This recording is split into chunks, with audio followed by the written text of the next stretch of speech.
বর্তমানে social media ব্যবহার করে ইনস্টাগ্রাম চেনে না এমন কেউ পৃথিবীতে নেই। কিন্তু আপনি জানেন কি এই ইনস্টাগ্রামের শুরুটা আসলে কিভাবে হয়েছিল, কেন হয়েছিল, কবে হয়েছিল? আমরা যে অ্যাপে প্রতিদিন রিলস দেই, ছবি শেয়ার করি এবং ফলোয়ার বাড়াই, সেই ইনস্টাগ্রামের পেছনের গল্পটাই অনেকে জানে না। তাই আজকে আমরা শুরু থেকে জানবো ইনস্টাগ্রাম কে বানিয়েছিল, কেন বানিয়েছিল এবং কেন এটি এত জনপ্রিয় হলো। ইনস্টাগ্রামের জন্ম। ইনস্টাগ্রাম শুরু হয় 2010 সালে 6 অক্টোবর। এটি বানিয়েছিলেন দুজন আমেরিকান প্রোগ্রামার, কেভিন স্টমস এবং ম্যাক কেইগার। তাদের উদ্দেশ্য ছিল খুব সিম্পল, এমন একটা অ্যাপ বানাবো যেখানে মানুষ সহজেই ছবি শেয়ার করতে পারবে এবং সুন্দর সুন্দর ফিল্টার ব্যবহার করতে পারবে। কিন্তু এর আগেও তারা দুইজন মিলে একটা অ্যাপ বানায় যার নাম ছিল বোরবন। এই বোরবন অ্যাপে অতিরিক্ত ফিচার তারা অ্যাড করে, যার ফলে ব্যবহারকারী বিভ্রান্তে পড়ে আসলে কোন ফিচারটি তারা ইউজ করবে। এই কারণে এই বোরবন অ্যাপটি তেমনভাবে ব্যবসা সফল হয়নি। তখন তারা বুঝে মার্কেটে টিকে থাকতে হলে এবং জনপ্রিয় হতে হলে খুব সাধারণের ভিতরে কিছু একটা করতে হবে। তারপর তারা সব ফিচার বাদ দিয়ে শুধু ফটো শেয়ারিং এবং ফিল্টার এই দুটো ফিচার রাখলো।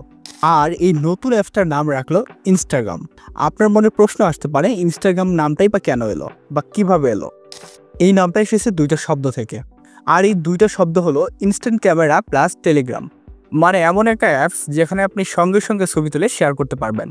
2011 সালে এই আইডিয়াটা ছিল একদম নতুন। সে সময় ফেসবুক, তৎকালীন টুইটার অর্থাৎ বর্তমান এক্স, সেটাও ছিল, কিন্তু তাদের ভিতরে এই সহজ ফিচারগুলো ছিল না। ইনস্টাগ্রাম কবে জনপ্রিয় হলো? ইনস্টাগ্রাম লঞ্চ করার সঙ্গে সঙ্গে অ্যাপটি বোমার মতো হিট করে।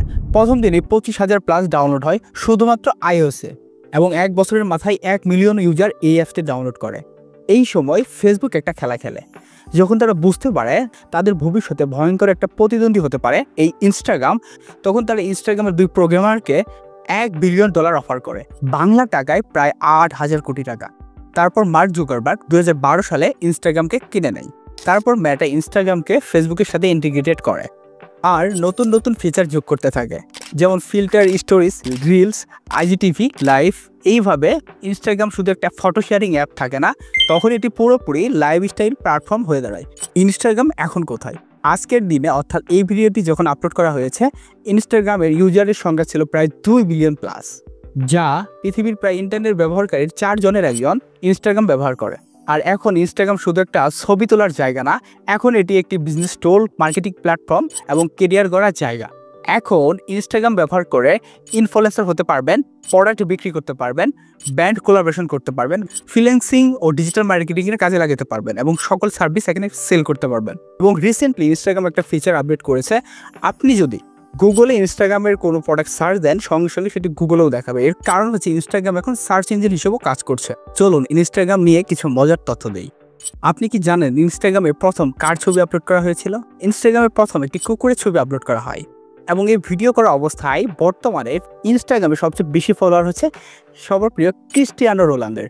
এবং আরেকটি মজার তথ্য হচ্ছে ইনস্টাগ্রামে এখন পর্যন্ত সবচেয়ে বেশি লাইক পাওয়া একটা ছবি, সে ছবিটি হচ্ছে একটা ডিমের ছবি।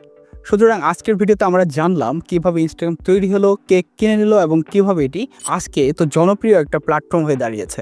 এই ভিডিওটি যদি আপনার কাছে একটু পরিমাণে ইনফরমেটিভ হয়ে থাকে তাহলে আমাদের জানান। আমি ইনস্টাগ্রাম নিয়ে একটা কোর্স রান করছি, যেটা সম্পূর্ণ ফ্রিতে পাবেন, যেখানে আপনি ইনস্টাগ্রাম মার্কেটিংয়ের A থেকে Z পর্যন্ত পাবেন। তো যারা যারা চান যে কোর্সটি আমি লঞ্চ করি তারা অবশ্যই কমেন্ট করবেন, কেননা নেক্সট ভিডিওতে ধামাকা কিছু আসে।